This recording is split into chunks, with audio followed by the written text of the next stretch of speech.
Hello students, आज हम 7वीं कक्षा की पूर्णांक अध्याय की प्रश्नावली 1.2 करेंगे। पूर्णांक से संबंधित प्रश्नावली 1.1 के सवाल हम हल कर चुके हैं, वो भी बड़ी आसान थी और इस प्रश्नावली के सवाल भी बड़े आसान और बड़े रोचक हैं। आज ये करते हैं। प्रश्नावली 1.2 का पहला सवाल है, एक ऐसा पूर्णांक युग्म लिखिए। युग्म का मतलब दो पूर्णांक लिखने हैं। ए भाग है इसका जिसका योग -7 हो, यानी ऐसे दो पूर्णांक लिखेंगे जिसका जोड़ करने पर -7 आए, तो घटा का आए। तो इसका अभिप्राय क्या है, उसमें जो पूर्णांक होगा वो माइनस वाला अधिक हो। तो ऐसे तो अनेक हो सकते हैं। जैसे एक उदाहरण मैं आपके लिए कर देता हूँ, -10। इसमें क्या जोड़ने की -7 आ जाए, इसमें हम जमा के 3 जोड़ देंगे तो ज़्यादा कौन सा है, -10, ये आ जाएगा। इसी प्रकार से आप ऐसे भी कर सकते हो, -12, इसमें क्या जोड़ने की -7 आ जाए, इसमें प्लस के 5 जोड़ देंगे। तो इस तरह के अनेक उदाहरण हो सकते हैं। आपके कई उत्तर आ सकते हैं, कोई भी एक इसमें आप लिख सकते हैं। इसी का बी भाग है जिसका अंतर -10 हो। अंतर से अभिप्राय क्या है, घटाएं तो -10 उत्तर आना चाहिए। इस सवाल के भी इसी प्रकार से अनेक उत्तर हो सकते हैं, जैसे -6 और 4। इसको अंतर का अभिप्राय घटाएं, ये घटाए के लिए क्या करते हैं, ये जमा का निशान है यहाँ पर, और जो कुछ नहीं होता तो जमा, और घटा में क्या कर देते हैं, इस निशान को बदल देंगे तो इन दोनों का क्या हो जाएगा, -10। इसी प्रकार से आप ऐसे भी कर सकते हैं, अंतर निकालना है, जैसे -7, इसमें अगर जमा का 3 करें और फिर इनका अंतर निकालेंगे तो क्या आएगा, ये नीचे जो प्लस है ये माइनस हो जाएगा, -10। इस तरह से इस भाग के भी हमारे कई उत्तर हो सकते हैं। इसका सी भाग करते हैं, ऐसे पूर्णांक जिसका योग 0 हो, यानी 0 जोड़ किस किस का आएगा, ये तो अनेक हैं। -3 जमा 3, इनको जोड़ेंगे तो 0, -4 जमा 4, इनको जोड़ेंगे तो 0। इस प्रकार से आप इनका कोई भी उत्तर लिख सकते हैं, है ना आसान। अब करते हैं दूसरा सवाल। दूसरे सवाल में देखिए, इसके भी 3 भाग हैं। इसका ए भाग है, एक ऐसा ऋणात्मक पूर्णांक युग्म, ऋणात्मक का अभिप्राय माइनस, युग्म का अभिप्राय दो पूर्णांक लिखने हैं और दोनों माइनस हों, जिनका अंतर 8 हो। अंतर क्या आना चाहिए, उनका 8 आना चाहिए, और 8 के आगे कोई चिन्ह नहीं, इसका मतलब +8 होना चाहिए। तो इसका उत्तर देखिए कैसे क्या होगा, यानी कि प्लस वाला अधिक हो। प्लस वाला कैसे होगा, अंतर निकालना है तो नीचे वाला चिन्ह अंतर निकालते हुए प्लस में परिवर्तित हो जाता है। तो जो भी संख्या, जो भी पूर्णांक हम ऊपर लिखेंगे, जैसे मैंने लिख दिया यहाँ -2, नीचे वाले को उससे 8 अधिक लिख देंगे, वो हमारा उत्तर हो जाएगा। इससे 8 अधिक हो गया 10।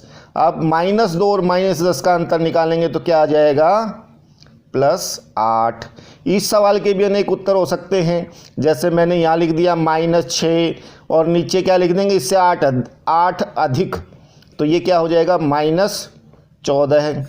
और इनका अंतर निकालेंगे तो क्या होगा, नीचे वाला प्लस, तो इसका आ जाएगा +8। इस प्रकार से आप इसके उत्तर लिख सकते हैं। अब करते हैं इसका बी भाग। इसका बी भाग भी बिल्कुल सरल है।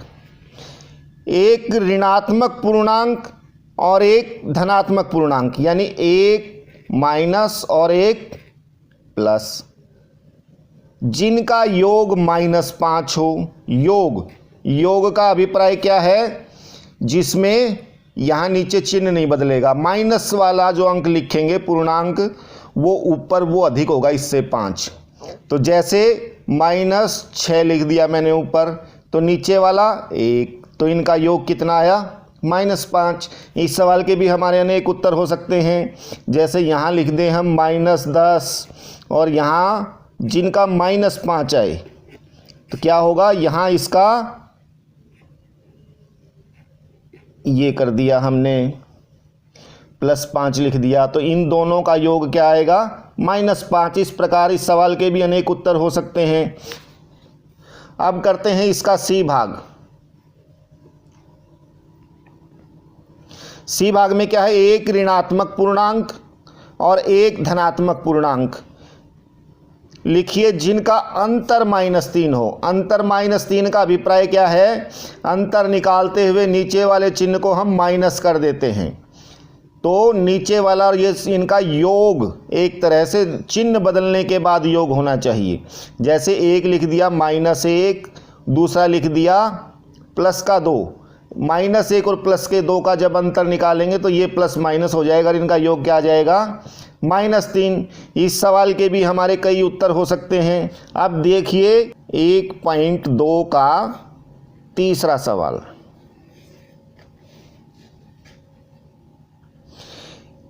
किसी प्रश्नोत्तरी के 3 उत्तरोत्तर चक्रों में टीम ए द्वारा प्राप्त किए गए अंक, कोई टीम ए प्रतियोगिता है और उसमें एक टीम ए है और एक टीम बी है, दोनों को कितने कितने अंक मिलते हैं? टीम ए द्वारा प्राप्त किए गए अंक पहले राउंड में इसको मिले -40, दूसरे राउंड में मिले 10, तीसरे राउंड में मिले 0 यानी 0, और दूसरी टीम को 10 पहले राउंड में, दूसरे राउंड में 0, तीसरे राउंड में -40। इस तरह से टीम्स को अंक प्राप्त हुए। ये हमारा पहला राउंड, ये दूसरा राउंड, ये तीसरा राउंड। अब कौन सी टीम विजेता रही, इसका निर्णय कैसे करते हैं? प्राप्त अंकों को जोड़ के देखते हैं। तो प्रश्न वाला क्या पूछ रहा है? किस टीम ने अधिक अंक प्राप्त किए? इनको जोड़ के देखना होगा। क्या हम कह सकते हैं कि पूर्णांकों को किसी भी क्रम में जोड़ा जा सकता है? ये तो बिल्कुल ठीक है। योग किसी भी पूर्णांक का पहले को दूसरे स्थान पर लिख दें, दूसरे को तीसरे स्थान पर लिख दें, इससे योग में कोई भी अंतर नहीं पड़ता। योग क्रम विनिमेय होता है, किसी भी तरह से लिख सकते हैं। तो आप देखिए इसके अंदर -40 पहले राउंड में उनके -40 थे, दूसरे में 10, तो कितने बचे? अगर इनको जोड़ेंगे तो -40 और +10 यानी 30, और फिर अगले में 0 यानी कोई भी प्रभाव नहीं पड़ेगा। तो टीम ए को मिले -30 अंक। अब टीम बी का देखते हैं। पहले राउंड में इसको मिले 10, दूसरे में 0 यानी 10 और 0 10 ही हुए, फिर -40, अगले में -40 कट गए, तो कितने बचे? -30 अधिक। ओह, ये तो दोनों टीमें बराबर अंक लेकर आई, तो क्या कोई टीम इसमें विजेता होगी? नहीं, दोनों टीमें बराबर रहेंगी। ठीक है, तो पहले भाग का किस टीम ने अधिक अंक प्राप्त किए, तो इसका उत्तर लिखेंगे दोनों टीमों के समान अंक हैं।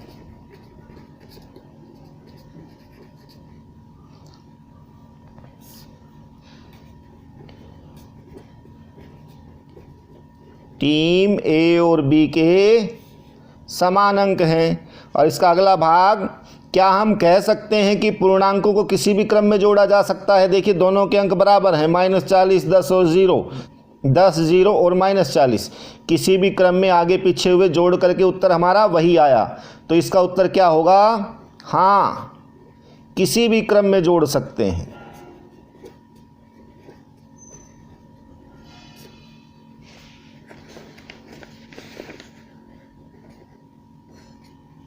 हाँ, किसी भी क्रम में जोड़ सकते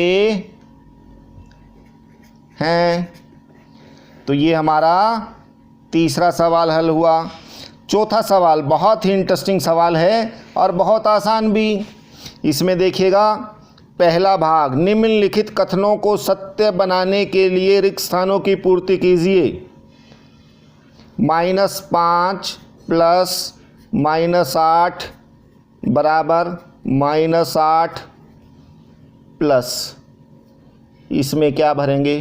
हमने देखो अभी सिद्ध किया था कि कि योग क्रम विनिमय होता है, बीच में जोड़ का निशान है, तो कोई भी इधर लिख दें इधर लिख दें, इसका कोई भी फर्क नहीं पड़ेगा। इसमें क्या था, -8 को पहले लिख दिया तो आगे वाले में क्या आ जाएगा, -5, हमारा उत्तर। ठीक है बच्चों, अब अगला देखिए इसका बी भाग, दूसरा भाग इसका -53 प्लस खालिस्तान बराबर -53। आप देखिए इसमें -53 इसमें क्या जोड़ा जाए कि यही आए, तो इसका तो क्या होगा, 0 को 0 को किसी में भी जोड़ दें तो उत्तर वही आता है। तीसरा भाग +17 इसमें जोड़ा, क्या जोड़ें कि इसका 0 उत्तर आए, तो क्या जोड़ना चाहिए कि 0 आए, इसमें क्या होगा, इसमें योज्य प्रतिलोम यानी इसका माइनस करके जोड़ देंगे। +17 में -17 जोड़ेंगे तो 0। अब अगला सवाल 13 plus -12 plus 13 plus -12 plus -7।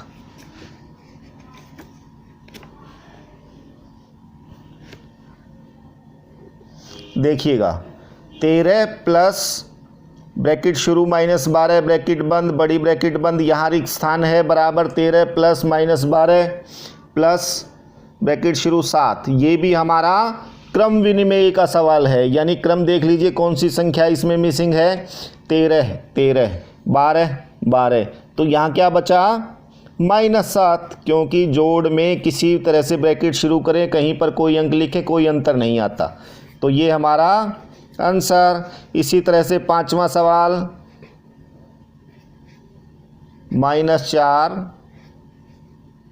Plus 15 plus -3 बराबर -4 प्लस 15 प्लस ये रिक्त स्थान है, तो यहाँ पर क्या आएगा, इसमें भी बिल्कुल उसी तरह से क्रम विनिमयता का नियम, जो भी अंक मिसिंग हो वही उत्तर -3। ओके स्टूडेंट, है ना बिल्कुल आसान प्रश्नावली। ये सारे सवाल एक बार वीडियो देख लिया आपने, अब बिना वीडियो देखे इन सवालों को अपनी कॉपी में हल करने का प्रयास करेंगे। उम्मीद है बच्चों आपको इस प्रश्नावली के सभी सवाल समझ में आ गए होंगे और आप इसी प्रकार के अन्य सवालों को भी हल करके अपने क्लास टीचर से चेक करवाएंगे। Okay students, bye.